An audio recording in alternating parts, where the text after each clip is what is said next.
Assalamualaikum warahmatullahi wabarakatuh. Akkam hordoftoota fi daawwattoota chaanaal yuutuubii Kamaal Abbeedha. Akkam nagaa jirtu? Ani nagaa kooti galata rabbii. Egaa har'a turtii waggaa tokko booda viidiyoo akkaan ajaa'ibaa takka kan hunda keessanitti gammaddaniin isiniif qabadhee dhufee jira. Egaa hedduu isinirraa turuu kootiif dhiifama isiniin jecha isinis waggoo viidiyoo tana daawwattanii itti gammaddan dhiifama kanaaf gootan abdiin qaba. Gara barnoota keenyaatti osoo hin darbin dura warri hanga har'aatti chaanaal yuutuuba kiyya sabiskiraayib hin goone sabiskiraayib godhaa itti fayyadaman affeerraa kooti. Yuutuuba keenya irra eega seentanii Kamaal Abbeettanii barreessitu jechuudha. Erga sana booda mallattoo sabiskiraayib jettu tanarratti al takka yoo cuqaastan mallattoo bilbilaa tanatti isinii dhufa. Ishee kanarratti mallattoo alarmii kanarratti al takka cuqaasaatii filannoo sadiin kana keessaa ol kan jedhu kanarratti cuqaasaa. Sana booda hoggoon an viidiyoo takka gadhiise battalumatti isinirra dhufti haala salphaadhaan itti fayyadamuu dandeessu jechuudha. Egaa viidiyoo har'aa tana keessatti aappii akkaan isin gammachiistu moobii wal kan jedhamtu tana isiniif dhiyeessee jira.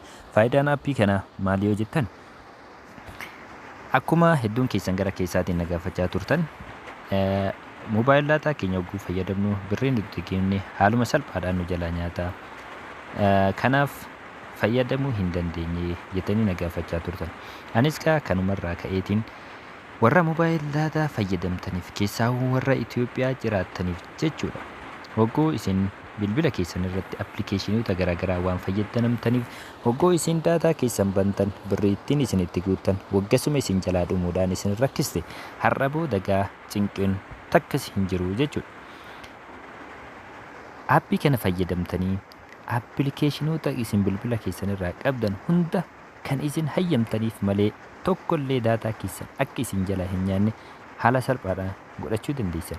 Akkasuma appilikeeshinni biroo hoggoo isin feesbuuka fayyadamtan yoo appilikeeshinii biraa kan akka iimoo, feesbuukii, telegiraamaa seenee isin hin jeeqne akkamitti akka ofirraa dhorkuu dandeettan isin garsiisaa jechuudha. Aappiin kun aappii namni kamiyyuu bilbila isaa irraa namni keessaa daataa fayyadamu kamiyyuu bilbila isaa irraa dhabuu hin qabne.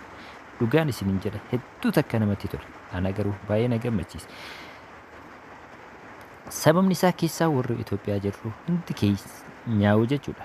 Moobaayil daataa fayyadamna. Kanaaf hoggoon moobaayil daataa fayyadamne hoggoon itti birrii keenya itti guunnee daataa keenya ol banne waggasuma birrii keenya nurra jalaa godhaa jechuudha. Kanaaf nuti yeroo dheeraaf fayyadamuu hin dandeenyu intarneeta. Egaa akkamitti itti fayyadamna aappii kana kan jettaniif pileestoora keessan irra seentanii moobii wal jettanii itti barreessitanii daawulood godhattan. An daawulood godhee waan jiruuf gara hojiitti seenuudha. Kanaaf aappii kana keessa al takka cuqaasuudhaan ni seennaa jechuudha. Ammas okee jennaani kana booda accept jennaan ishee gara bitaatti jirtu tanaa jechuudha. Kana booda hanga inni achi xumurutti obsaan eeggattu. Aappii kana laaltanii yoo ittiin fayyadamne anumaa isiniif gochuu hin danda'u. Kanaan booda birrii xiqqoodhaan yeroo dheeraa fayyadamuu dandeessu dhugaa. Erga haala kanaan dhufee ammas okee jennaan. Kana booda gara gadiitti dhufne install service kan jedhu kanarratti al takka cuqaasna. Moobii wal accessibility isa jedhu kanarratti al takka cuqaasna. Of kan jettu tana gara oonitti jijjiirraa jechuudha. Sana booda okee jennaan gara gadiitti dhufne. Egaa amma gara duubaatti deebina. Ammas gara duubaatti deebina. Ammas gara duubaatti deebina. Egaa haala kanaan dhufne firewall status bakka jettu kanarratti on goon. Kana booda firewall rules bakka jedhu kanarratti al takka cuqaasna. Gara gadiitti dhufnee mallattoo X tana tuqnaa jechuudha. Kana booda akkuma isin argitan aappiin nama appilikeeshinii fayyadamu baay'eedha hedduu. Kanaaf hoggoo nama feesbuuka fayyadamu barbaade aappiin kun hunduu waan nyaatuuf birrii itti guute hoggasuma dhabna jalaa godhaa jechuudha. Kanaaf hedduu na rakkisa. Egaa akkamitti appilikeeshinoota kan akka nu jalaa hin nyaanne bilook ofirraa goona jechuun keessan hin hafu. Jalqaba irratti mallattoo tuqaa sadiin tanaan argituun ishee kanarratti al takka cuqaasna. Kan nuti barbaannu amma waayifaa rakkoo waan hin qabneef moobaayil bakka jedhu kanarratti al takka cuqaasna. Block all mobile bakka jedhu kanarratti ammas cuqaasna. Apply bakka jedhu kanarratti yoo nuti tuqne daataan keenya akkuma argitan gurraacha'ee jira jechuudha. Amma appilikeeshinii kam keessaa yoo osoo an seene intarneeta naaf banuu hin danda'u. Mee seenee isin agarsiisu. Kiroomii kiyyarra seena. Jalqaba daataa kiyya bana. Erga daataa kiyya banee booda kun akkuma argitan daataan banamee jira jechuudha. Asirratti mee waa takka barreessa. sarchi godhe. Oma takka ol naan baasu. Sababni isaa bilook ofirraa godhe akka appiin tokkollee daataa kiyya na jalaa hin tuqne bilook ofirraa godhe jechuudha. Osoo an amma birrii qabu kamiyyuu qabee daataa kanatti bane birriin takka saantimni takkas na jalaa hin tuqamtu jechuudha. Sababni isaa akka na nyaanne ofirraa dhorgee jira waan ta'eef. Kanaaf mee aappii biraa ka ofii barbaannu akkamitti hayyamnee itti fayyadamna yoo jettan isuma aappichuma keessatti deebina. San booda bakka sarchi baarii kanarratti jechuudha iddoo waa irratti barbaadan kanarratti dhiifama appilikeeshinicha barbaanne san itti barreessina. Fakkeenyaaf mi'a nama kiroomii barbaada kun haaluma argitanii kiroom jedhee barreesse dhufe afoo kanatti kun waayifaa gara bitaatti mallattoo daataa kanarratti yoo gadee tuqe bulee ifa. Amma kiroomii kiyya itti fayyadamuu danda'a daataa herreeguu danda'a jechuudha. Appilikeeshinoonni biraa hin tuqan hanga ana hayyamutti.